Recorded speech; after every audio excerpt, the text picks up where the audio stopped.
Hello mga tol, so for today's video, magre-repack tayo ng front shock. Pero una sa lahat mga tol, bumili muna ako ng Star Allen tool. So ito siya, na-order ko siya ng 100 pesos. Dito siya, para matanggal natin to. Kasi kakaiba yung kanyang, yan, yung kanyang tornilyuhan.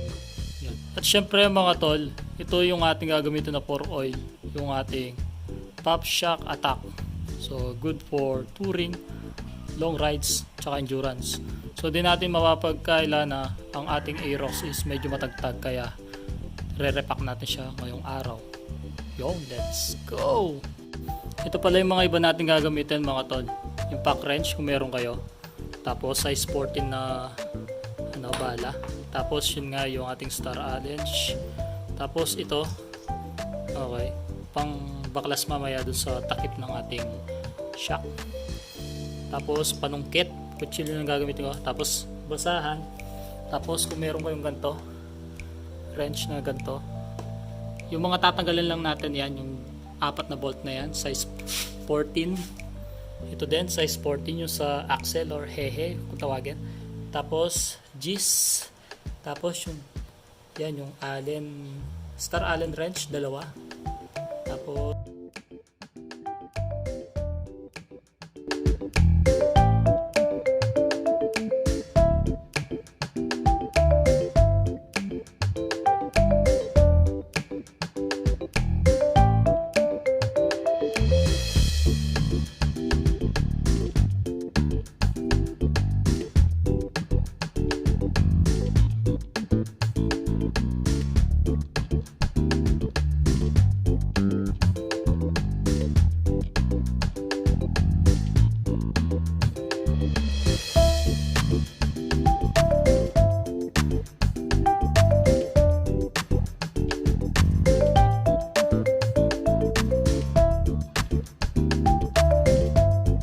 nakalimutan ko palang isama to mga tol, no? Gagamit din pala tayo ng ganitong tool para baklasin yung tapalodo. So nakita niyo naman sa video na tinanggal ko muna yung tapalodo bago ko inalis yung gulong. Ayan. Tapos dito na tayo mga tol, no?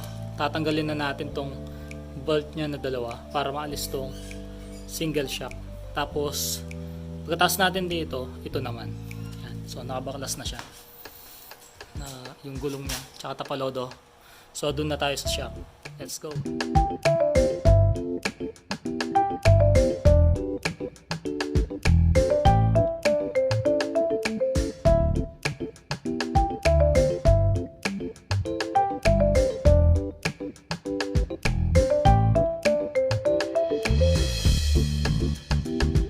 Yan mga boss, no, natanggal natin yung dalawang tornilyo para maalis tong shock na isa na to.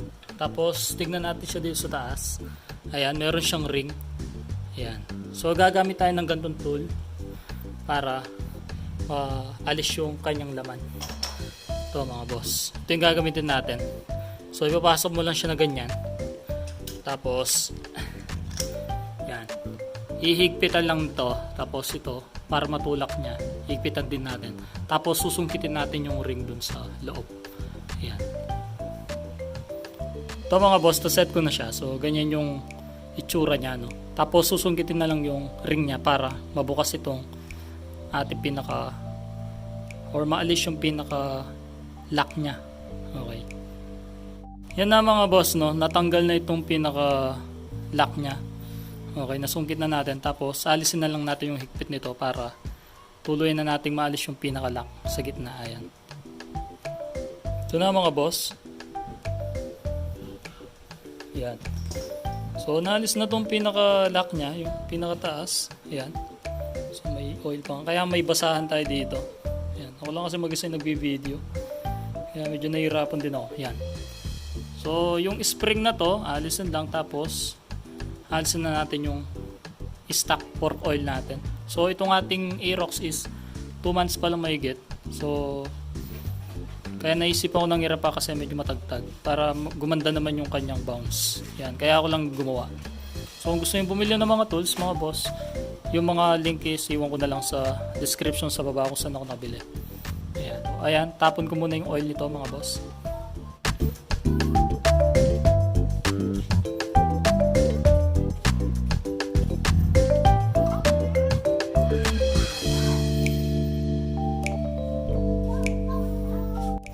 ito mga boss, okay na yan. So gagawin natin, lalagyan na natin siya ng Pops Shock Attack na pork oil. Yan, tabutulo. Sa paglagay naman nito mga boss ng Pops Shock Attack na pork oil, hanggang dito natin lalagyan. Ito, dito sa may, yan, sa may guhit dito. Yan. Ganyan. Yan, di nakapokus. Yan. Kita nyo, ito. Pinakaunang ring nito. So, lalagyan ko muna mga boss. Yan mga boss, lalagyan ko na ng pork oil itong ating front shock. Ayan yung, tulad ng sinabi ko mga boss, no, hanggang dun lang sa unang ring. Ayan, so okay na yan.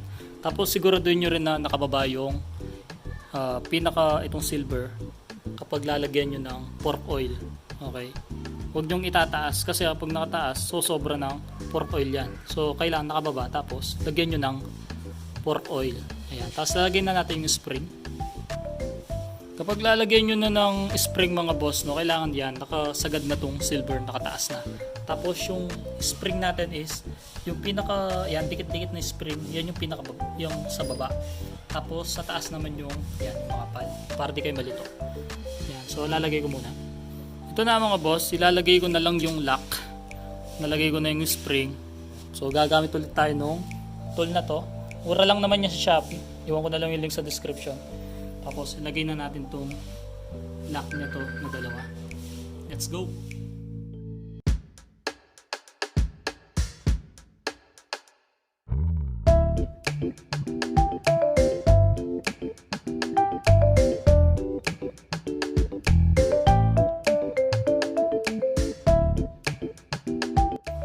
Pag nakalagay na yung pinaka-ring mga boss, okay na yan. So, alisin natin yung lock nito para malak na tuluyan yung pinakataas ng ating shock.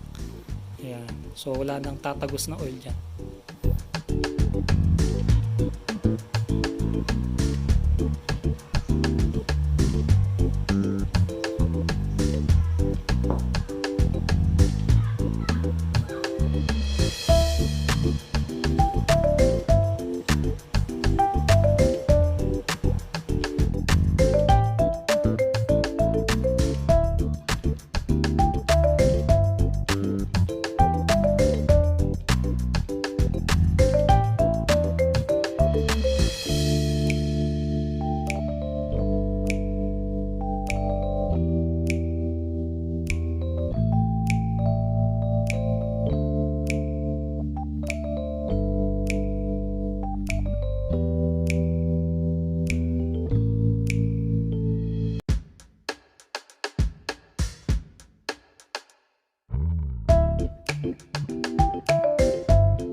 So same process lang mga boss, no. Natanggal ko na rin tong isang shock.